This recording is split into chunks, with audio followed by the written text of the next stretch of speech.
वाराणसी के पवित्र धारा पर, जहाँ गंगा की धारा से आत्मा को शुद्धि मिलती है और हर पत्थर, हर घाट और हर मंदिर से आध्यात्मिकता की खुशबू आती है।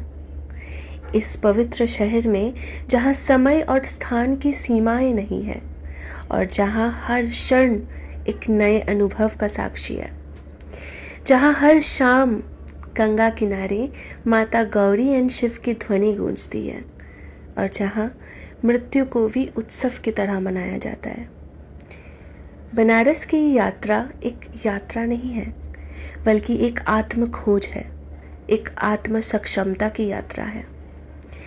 ये शहर आपको अपने आप से मिलवाता है, आपको अपनी आत्मा से जोड़ता है और आपको जीवन के सच्चे अर्थों को समझने का मौका देता है। तो हम भी निकल पड़े खुद के खोज में महादेव के पास, Kashi. We started our journey from Mumbai to Prayagraj and then we stayed in Prayagraj for one night and next day around 12 PM we went Varanasi.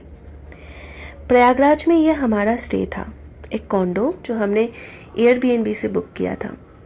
बहुत ही सुंदर था ये bungalow. They have a beautiful garden and nice living room and big bedroom with attached washroom.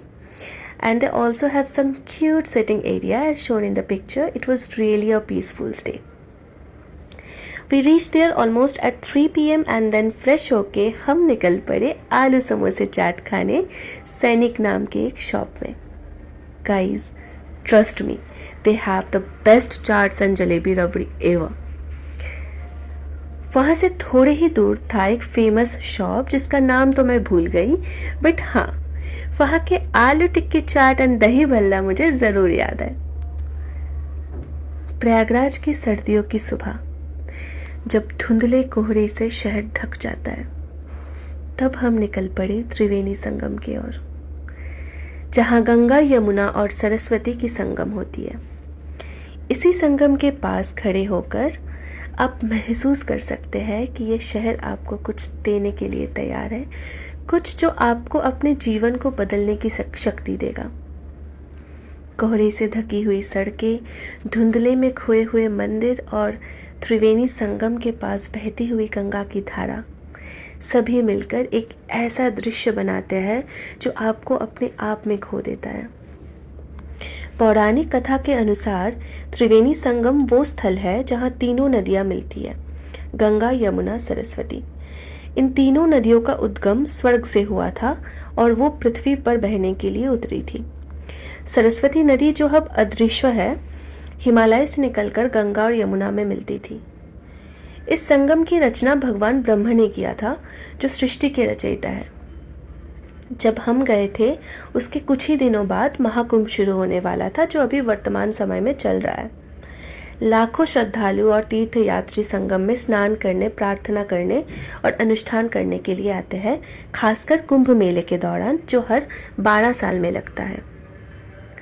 इसी से प्रयागराज की हमारी ये यात्रा ख़त्म हुई और हम चल पड़े काशी, भगवान शिव की नगरी. बनारस में हम 80 घाट के पास एक होम स्टे में रुके थे. Seema aunty was the host, who is really very sweet and nice with us. She literally took care of us like her child. बस फिर हम जल्दी जल्दी रूम पहुंच के तैयार होके निकल पड़े 80 घाट में गंगा आरती देखने. और फिर ये नज़ारा, ये खूबसूरती, शिव शिव गूंज, मैं तो दिल हार बैठी. नहीं नहीं, ये मटका चाय नहीं है, ये तो मटका कॉफ़ी है. यस, 80 घाट के फेमस मटका coffee. Something new, but it was great. Ganga aarti की रोशनी में जीवन के अंधकार को दूर करने की प्रार्थना, गंगा की धारा में बहते हुए जीवन की सारी बाधाओं को पार करना, आरती की धुन में जीवन के सारे सुख दुख को भूल जाना. सूर्यवंशी राजा भगीरथ ने अपने पूर्वजों की आत्माओं को शांति दिलाने के लिए गंगा को धरती पर लाने का निर्णय किया. उन्होंने घोर तपस्या की और भगवान ब्रह्म को प्रसन्न किया. भगवान ब्रह्म ने भगीरथ की तपस्या से प्रसन्न होकर गंगा को धरती पर लाने का वरदान दिया.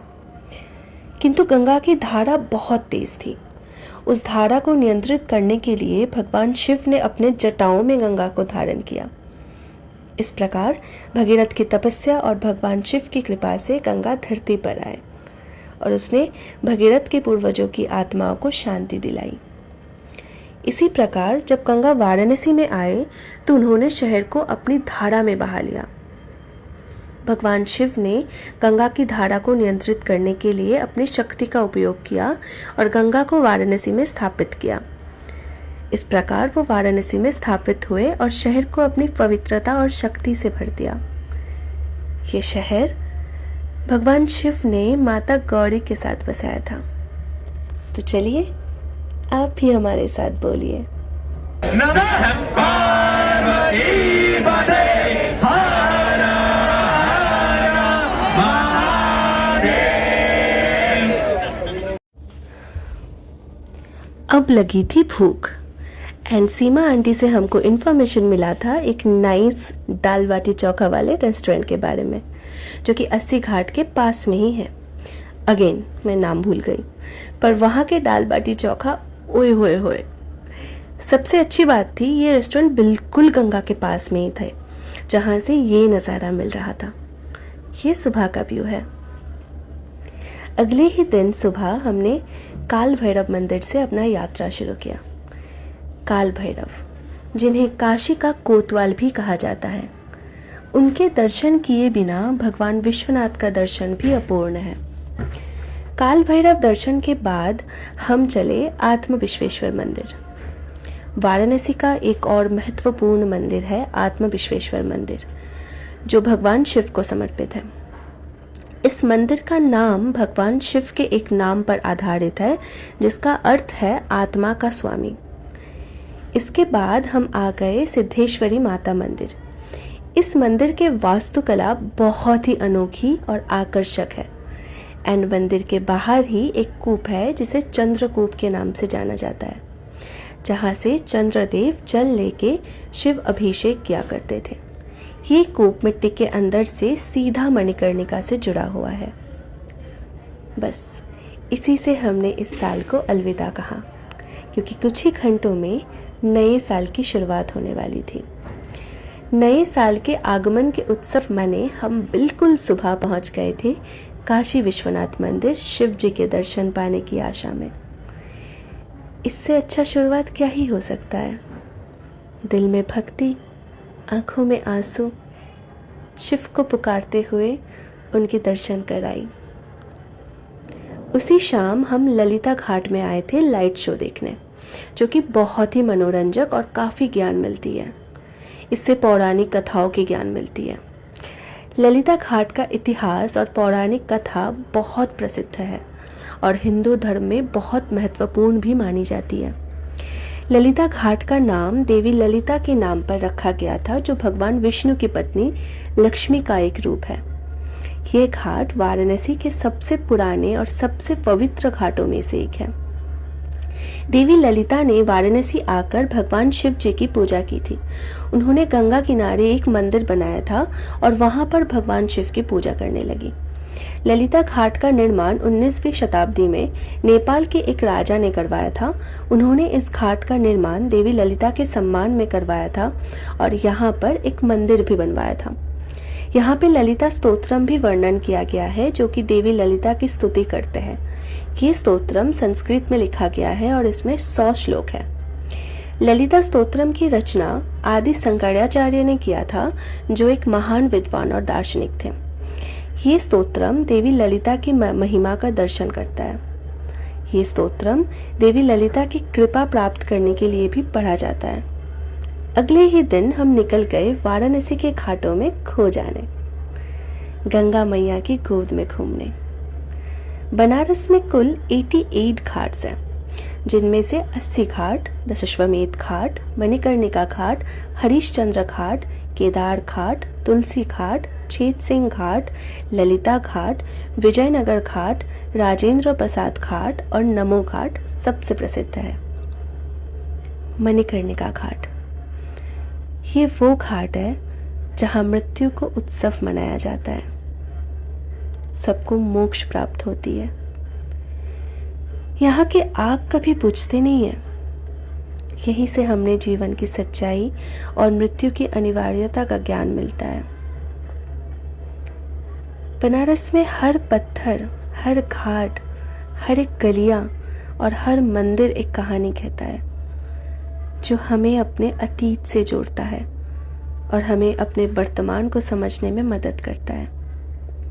बनारस के हर कोने में शिव जी बसे हैं और इसी से हमारा सफ़र ख़त्म होता है। दिल में अजीब सा एक भारीपन लेके हम लौटने की तैयारी कर रहे थे।